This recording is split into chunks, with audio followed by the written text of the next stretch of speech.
पौराणिक कथाओं के अनुसार समुद्र मंथन के दौरान इसी दिन माँ लक्ष्मी प्रकट हुई थी। मान्यता है कि शरद पूर्णिमा के दिन भगवान विष्णु संग माता लक्ष्मी गरुड़ पर बैठकर पृथ्वीलोक में भ्रमण करती है। ऐसे में जो भी आज व्रत करता है उन भक्तों पर माता की विशेष कृपा बरसती है। तो आइए जानते हैं शरद पूर्णिमा की व्रत कथा, जिसे सुनते ही आपकी हर मनोकामना पूर्ण हो जाती है। शरद पूर्णिमा को चांद 16 कलाओं से पूर्ण और पुण्यदायक माना जाता है। इस चंद्रमा की चांदनी को पुराणों में खास मान्यता दी गई है, जो शरद पूर्णिमा के व्रत की सभी पूर्णिमा व्रतों में से श्रेष्ठ माना जाता है।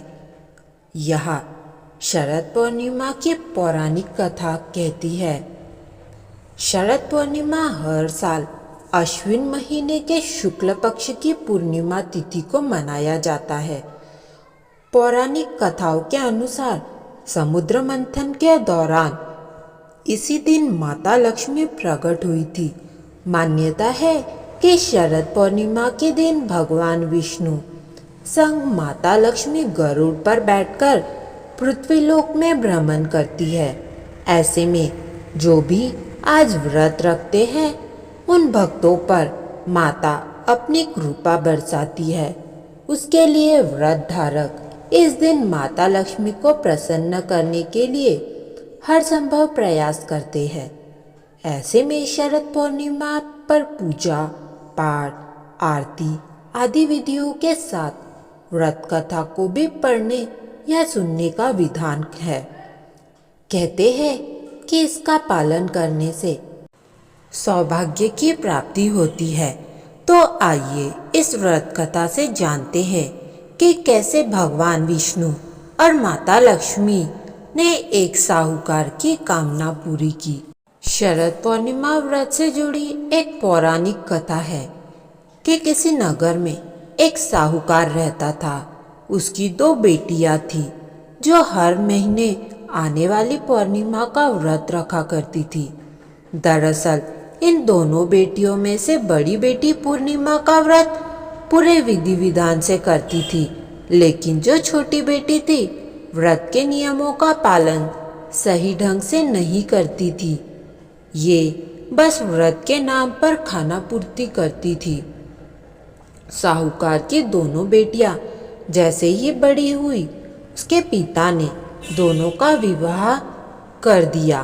बड़ी बेटी के घर समय पर स्वस्थ संतान ने जन्म लिया। वही छोटी बेटी को संतान तो नहीं हुई, लेकिन संतान के जन्म लेने के तुरंत बाद वह मर गई। इस तरह छोटी बेटी के साथ ये लगातार 2 से 3 बार हो गया। फिर उसने एक ब्राह्मण को बुलाकर अपनी पूरी गाथा सुनाई। उसके उपचार में उपाय बताने के लिए कहा। ब्राह्मण ने उसकी सारी बात सुनी और कुछ प्रश्न पूछे। फिर कहा कि तुमने पूर्णिमा का व्रत तो किया, लेकिन हमेशा अधूरा व्रत करती हो, इसीलिए तुम्हारे व्रत का पूरा फल नहीं मिल पा रहा है। दरअसल तुम्हें अधूरे व्रत का दोष लग रहा है। ब्राह्मण की बात सुनकर लड़की थोड़ी दुखी हुई। फिर उसने पूरे विधि विधान से पूर्णिमा का व्रत करने का निर्णय लिया, लेकिन पूर्णिमा आने से पहले ही उसने एक बेटे को जन्म दिया। फिर से जन्म लेने के बाद उसके बेटे की मृत्यु हो गई। हर बार ऐसी घटना से साहूकार की छोटी बेटी काफी दुखी हुई। उसने अपने बेटे के शव को एक पीढ़े में रख दिया। इसके एक कपड़े से इस तरह ढका कि किसी को पता न चले। इसके बाद उसने अपनी बड़ी बहन को बुलाया, उन्हें बैठने के लिए कहा और वहीं पे पीढ़ा दे दिया। से ही बड़ी बहन उस पीढ़े पे बैठने लगी। उसके लहंगे का हिस्सा उस बच्चे को स्पर्श हुआ और वह जीवित होकर रोने लगा। बच्चे की रोने की आवाज़ सुन बड़ी बहन घबरा गई। छोटी बहन को उसने डांट लगाई। बड़ी बहन के क्रोधित होकर कहा कि ये तुमने क्या किया? क्या तुम मुझ पर बच्चे की हत्या का कलंक लगाना चाहती थी? मेरे बैठने से अगर बच्चे की मृत्यु हो जाती तो? बहन के गुस्से को नियंत्रित करते हुए छोटी बहन ने उत्तर दिया, यह बच्चा तो मरा हुआ था दीदी, तुम्हारे स्पर्श से ही यह पुनर्जीवित हुआ। हर पूर्णिमा पर जो तुम तब व्रत किया करती थी उसके कारण तुम्हारा वरदान प्राप्त हुआ है और तुम पवित्र हो गई हो दीदी। अब मैं भी तुम्हारी तरह शरद पूर्णिमा का व्रत विधि विधान से करूंगी और पूजन भी करूंगी। तभी से साहूकार की छोटी बेटी ने भी पूर्णिमा का व्रत का नियम लिया और विधि विधान से पूर्णिमा व्रत करने लगी।